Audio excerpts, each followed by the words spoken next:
ज्यादा इस्लाम को भुलना नहीं, एहसान कदे ज्यादा इस्लाम दा पलगार इंसान दे घर दे विच, इस्लाम दा पलगार इंसान दे घर दे विच, दीन दा खर्च दिया, दीन दा खर्च दिया, सामान कदे ज्यादा इस्लाम को भुलना नहीं, एहसान कदे ज्यादा इस्लाम को भुलना नहीं, एहसान कदे ज्यादा इस्लाम को भुलना नहीं, एहसान कदे ज्यादा इस्लाम को भुलना नहीं, एहसान कदे ज्यादा इस्लाम को भुलना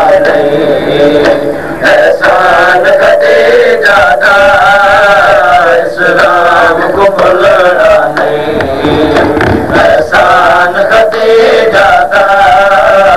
इस्लाम को भुलना नहीं, एहसान कदे ज्यादा इस्लाम को भुलना नहीं, एहसान कदे ज्यादा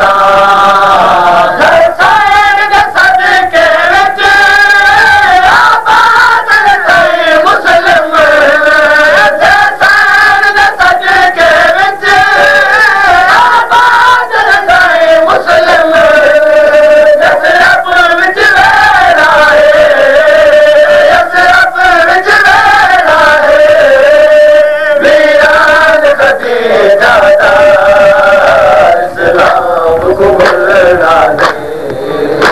एहसान कदे ज्यादा ज्यादा इस्लाम को भुलना नहीं, एहसान कदे ज्यादा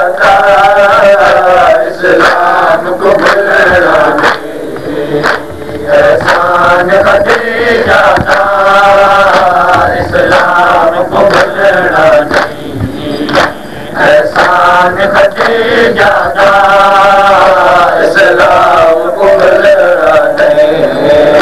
एहसान कदे ज्यादा इस्लाम को भुलना नहीं, एहसान कदे ज्यादा इस्लाम को भुलना नहीं, एहसान कदे ज्यादा इस्लाम को भुलना नहीं, एहसान कदे ज्यादा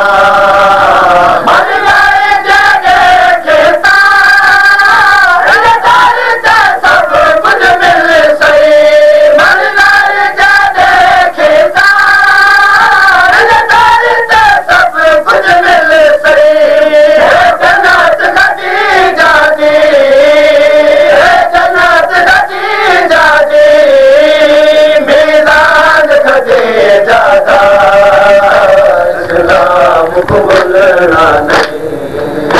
एहसान कदे ज्यादा हो घर से राम लाने देते पोए, हो घर से राम लाने देते पोए, हो घर से राम लाने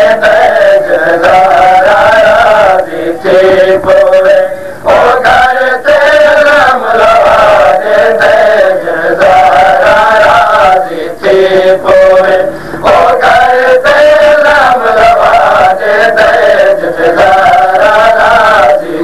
पोए,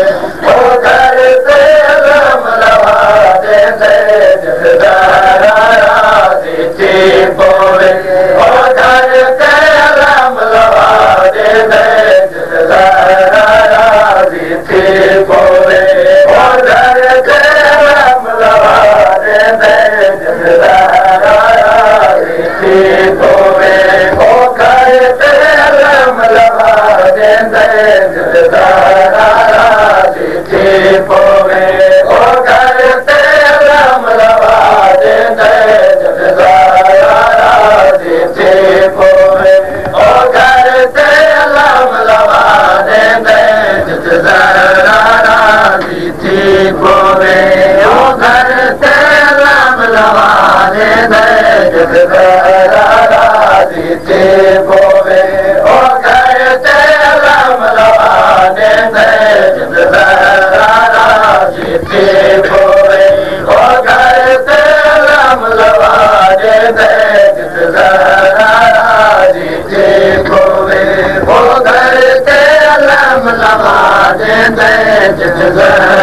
राजी थी पोवे ओ घर ते अलम लवा दे राजी थी पोवे ओ घर ते अलम लवा दे राजी थी पोवे ओ घर ते अलम लवा दे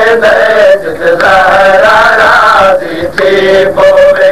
ओ घर ते अलम लवा दे राजी थी पोवे ओ घर ते अलम लवा दे राजी थी पोवे ओ घर ते अलम लवा दे राजी थी पोवे ओ घर ते अलम लवा दे राजी थी पोवे ओ घर ते अलम लवा दे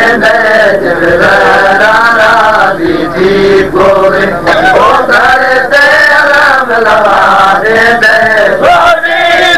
अलम दसाए विच गाज़ी दे अलम दसाए विच गाज़ी दे अलम दसाए विच ओ सारी उमर निभा दे